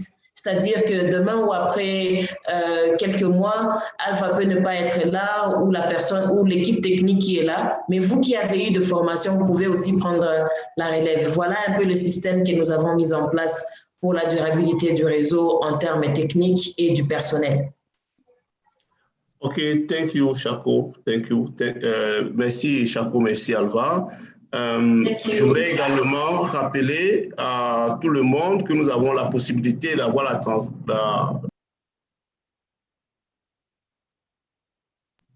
Je souhaiterais également rappeler à tous ici que nous avons la possibilité d'avoir l'interprétation en anglais ou en français, dépendamment de votre langue de base. Donc, le bouton est juste en dessous. Vous allez voir en fait une icône, l'icône du monde avec interprétation. Donc, vous pouvez juste cliquer dessus. Et puis là, vous sélectionnez la langue. Donc, nous allons continuer avec les questions. Nous avons encore quelques minutes pour cela. Donc, cette question vient de Michael Azaria, donc, qui souhaiterait savoir si Pamojanet est à but lucratif ou pas. Non, Pamojanet n'est pas... par contre, je voulais dire Pamojanet est sans but lucratif, mais ce n'est pas une association, c'est un réseau communautaire qui a été créé. Et le fait que nous ne visons pas l'argent, raison pour laquelle nous donnons à la communauté un Wi-Fi. Donc, il faut par là sous-entendre que nous offrons une opportunité du désenclavement numérique sur l'île qui a été stratégiquement choisie parce que c'est une partie de la province du Sud Kivu qui est coincée sur le lac et qui est un peu isolée, raison pour laquelle nous avons choisi cette partie. Alors, il n'y a pas de gain d'argent. Tout ce que nous investissons et tout ce que nous mettons à charge par rapport à l'évolution de Pamojanet, la communauté ne peut pas savoir le rembourser parce que c'est vraiment beaucoup de choses que nous mettons en valeur par rapport au réseau Donc, il n'y a pas de but lucratif. Par contre, notre souci, c'est de voir des organisations comme ISOC et APC continuer à soutenir ces genres d'initiatives parce que tout seul ne pourront pas y arriver jusqu'à la fin. Voilà. Je vais peut-être ajouter quelque chose. Toutefois, je rappellerai que la différence, c'est un incubateur des business social. Ça veut dire que d'une part, Pamojanet est développé avec un modèle de business pour assurer juste la durabilité, mais en soi, ce n'est pas pour rapporter des gains pour la différence. Ok, merci pour cette précision, Alva, et c'est tout à fait normal. On doit pouvoir supporter les coûts, au moins sur le fonctionnement du réseau. Et j'ai quelques questions un peu techniques. La première question, c'est, vous avez parlé de LibreRouter que vous utilisez avec Kitty. Donc, est-ce que c'était facile de coupler ces deux technologies ou il faut quand même un peu d'expérience dans l'utilisation de ces deux technologies avant de pouvoir les mettre ensemble? Ça n'a pas été facile. Ça n'a pas été facile. Premièrement, parce que le LibreRouter en soi, il est conçu pour être simple, pour être utilisé à des personnes qui n'ont pas d'expérience. Et donc, la plupart des fonctionnalités est cachée. Et les logiciels qu'on donne comme interface de configuration n'a pas assez de fonctionnalités. Et donc, j'ai été obligé de faire quelques documentations sur la façon d'accéder sur les logiciels souches même pour permettre d'opérer quelques modifications, vu que c'est un routeur libre et donc tu peux accéder à toutes sortes de configurations, même si c'est compliqué. Et donc ça m'a permis premièrement de pouvoir annuler quelques fonctionnalités comme celui du réseau long range dont on n'avait pas besoin vu que Ubiquiti va faire cette partie du travail, mais aussi ajouter la sécurité, vu que les LibreRouter sont des routeurs qui sont conçus pour être free et donc le Wi-Fi est libre, il n'y a pas possibilité de donner, d'ajouter des mots de passe sur la configuration de base qui vient avec les routeurs. Et donc, il fallait bidouiller un peu et toucher sur les codes pour arriver à configurer les mots de passe, les fréquences qui seront utilisées, ainsi de suite. Ok, merci beaucoup, Alva. J'ai une autre question. Vous avez parlé de l'application Salama pour la sécurité et avec la possibilité d'envoyer des SMS si on est, par exemple, en situation de danger. Mais l'application Salama s'utilise le réseau GSM. Oui, l'application Salama utilise le réseau GSM et en soi, ça envoie plutôt des voix et donc ce n'est pas des SMS, c'est plutôt la voix. Et donc, quand tu es en danger, tu n'as qu'à appeler un numéro et la voix, ce que tu seras en train de parler, sera directement redistribué dans une liste des numéros que tu as choisis comme des amis proches et directement aussi à la police et au service d'ambulance. Et donc, l'audio sera analysé pour savoir à qui pourra s'adresser l'alerte. OK. Et ça passe par le réseau Wi-Fi ou le réseau GSM? Ça passe par le réseau GSM. OK. Et pour le réseau GSM, vous avez mis sur pied également notre petit réseau sur place? Oui, non, ça travaille avec notre réseau Mesh et donc la partie radio-transmission est directement associée à notre réseau GSM, à notre réseau. Votre réseau Mesh. Mesh, oui. Okay. Donc, nous allons prendre d'autres questions. Nous avons encore quelques minutes. Donc, dans une question de Joseph Okumu, il souhaiterait savoir quelle est la taille de votre réseau. Est-ce que vous pouvez, peut-être en termes de nombre de kiosques, nombre de nœuds ou d'access point, ou peut-être nombre d'utilisateurs? Par rapport à notre réseau Mesh, actuellement 3 backbones.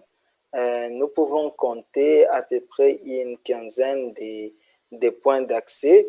Nous avons des kiosques qui permettent de nous connecter à la communauté.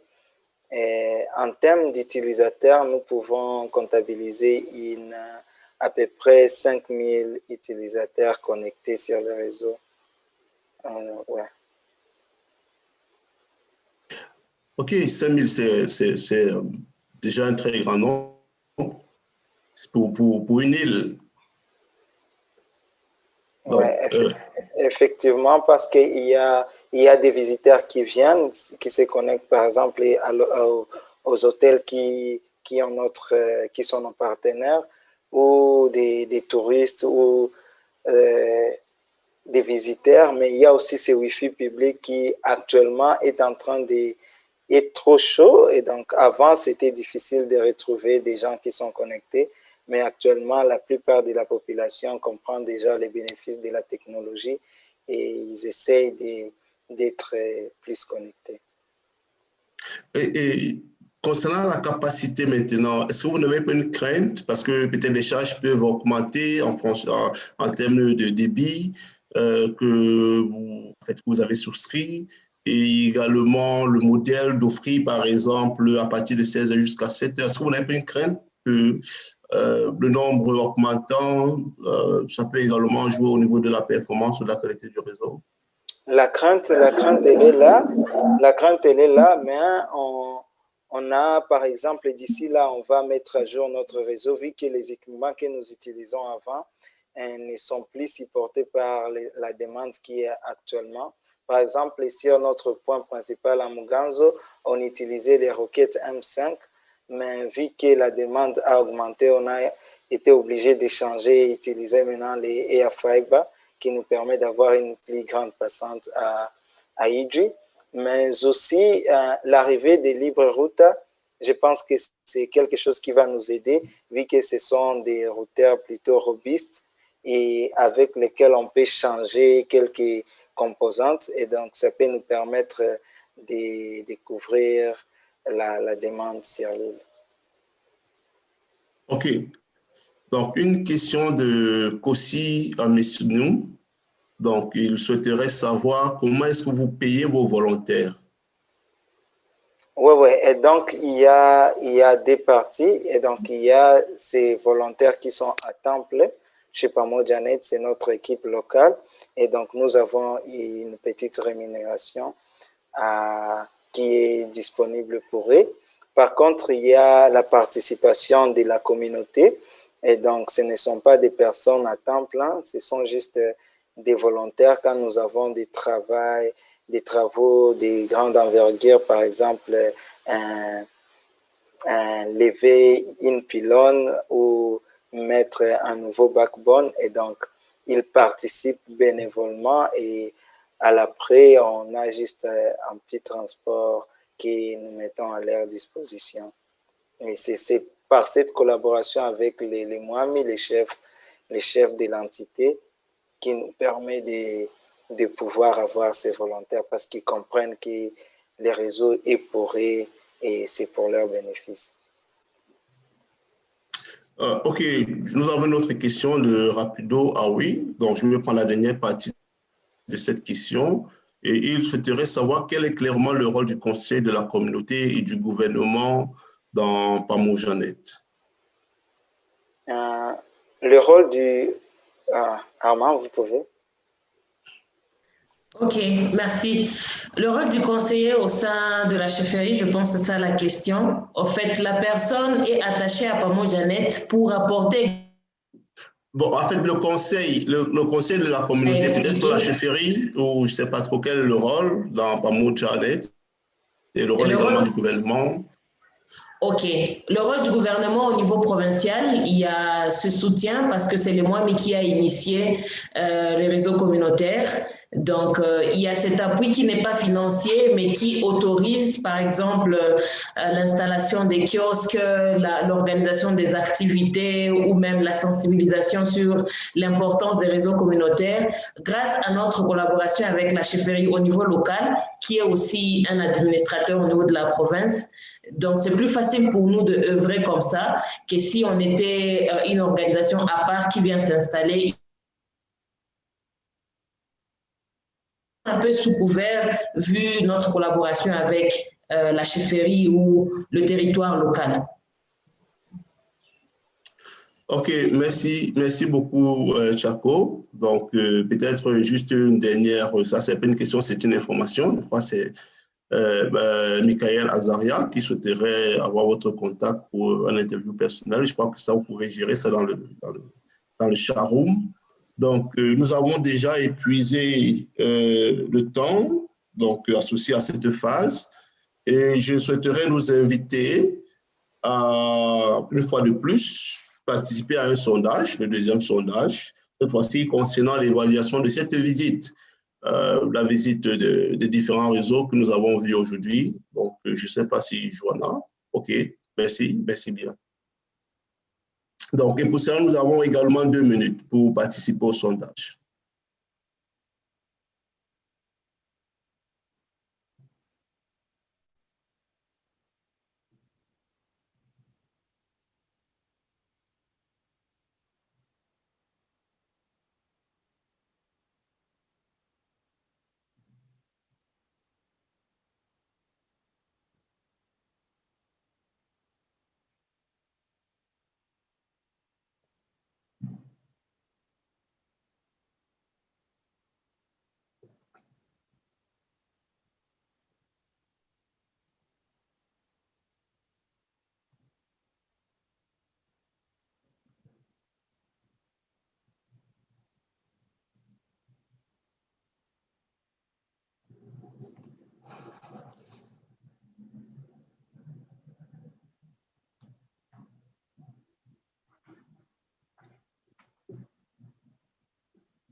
Ok, merci grandement pour votre participation au sondage.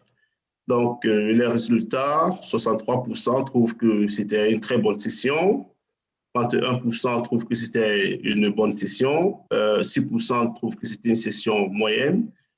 Alors, et puis, donc, aucune personne n'a dit que c'était une session médiocre ou très médiocre. Donc, nous vous remercions et merci une fois de plus pour votre participation à tous pour cette session. Donc, nous remercions particulièrement Bosco et Pamo Janet qui ont fait des pieds et des mains pour nous produire vraiment des vidéos de bonne qualité.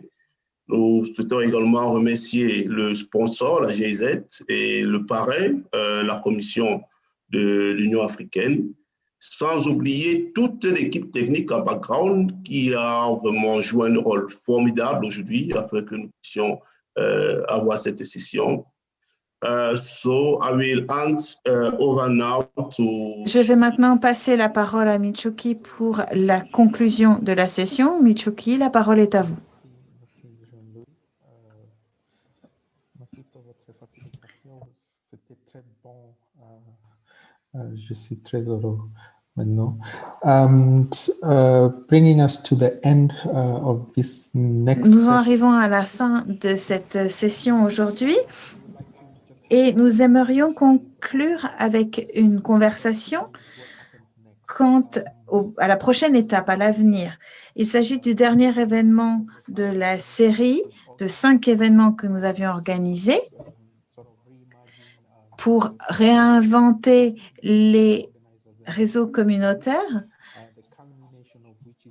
Et la culmination de cet événement est normalement une visite dans la communauté d'accueil. Nous avons dû tout faire virtuellement et c'était en fait le projet pour cette année de travailler virtuellement. J'espère que vous avez apprécié ces visites virtuelles. Nous avons pu découvrir via ces séries un certain nombre de choses importantes. Cette série qui a commencé en septembre. Tout d'abord, ce que nous aimerions savoir, c'est comment échanger plus avec vous. Et nous aimerions savoir comment ou à quelle fréquence vous aimeriez que nous collaborions. Il semblerait que la situation risque de continuer et donc que nous restions en ligne. Donc tout d'abord, à quelle fréquence alors, d'abord, je voudrais préciser qu'il n'y aura pas d'événement présentiel cette année en raison des circonstances. Même s'il y a des résultats prometteurs avec le vaccin, je pense que ça ne sera pas avant la fin de l'année ou début de l'année prochaine qu'on ne pourra se retrouver à nouveau en personne. Ceci dit, nous aimerions identifier la manière dont nous pouvons continuer à travailler ensemble. Cette année, l'année passée, nous avons testé différents événements virtuels et nous avons testé différents modèles. Les formats ont pris la forme de webinaires, de panels, avec discussion de différents sujets. L'un des plus populaires a été sur les sources de finances alternatives au public pour les réseaux communautaires qui a été très bien accueilli. Nous avons essayé également des ateliers interactifs un peu différents des webinaires avec des breakout rooms, des petits groupes moins importants pour avoir un espace de discussion et d'échange. Nous avons essayé aussi de mettre en place une rencontre virtuelle en ligne à la fin d'un des derniers événements avec une autre plateforme. Et ça a permis des échanges, une forme de sociabilité, du réseautage. Et aujourd'hui, nous avons un format de type webinaire, mais avec une approche un petit peu différente, puisqu'il y avait une visite virtuelle de site. Donc, nous avons essayé d'utiliser différents modèles et nous voulons continuer ce partenariat et ces échanges, continuer à collaborer et travailler plus sur ces réseaux communautaires. Donc, nous aimerions savoir ce que vous en pensez, comment vous aimeriez que nous travaillions ensemble. Donc, les résultats du sondage sont disponibles. Il semble qu'il y a beaucoup d'intérêt pour ces réunions et un intérêt pour des réunions mensuelles en particulier. Alors, donc, la priorité serait pour les réunions mensuelles, puis ou autrement trimestrielles ou tous les 2 mois. Mais l'idée d'une réunion mensuelle semble privilégiée. Donc, merci pour ces commentaires. Nous allons retourner vers notre partenaire ABC et l'équipe. Pour cette raison, nous n'aurons pas d'événement en mars. Il faut qu'on consulte le comité de programmation et n'hésitez pas à partager vos commentaires et votre retour. Nous vous recontacterons en mars sur la base de cette analyse Si c'est possible, nous essaierons d'organiser quelque chose et nous vous informerons début avril quels événements pourront être mis en place pour le reste de l'année. Donc voilà le plan que nous avons en place pour le moment, pour l'avenir. Si vous avez le moindre commentaire, le moindre retour, n'hésitez pas à nous contacter et nous en tiendrons compte. Je voudrais remercier maintenant notre président. Jean-Louis, tu as fait un travail extraordinaire, manipulant les 2 langues, ce qui était vraiment impressionnant. Et c'est intéressant parce que ça nous a vraiment permis d'impliquer plus de réseaux communautaires. Merci à Bosco Uganda et à toute l'équipe menée par Jennifer.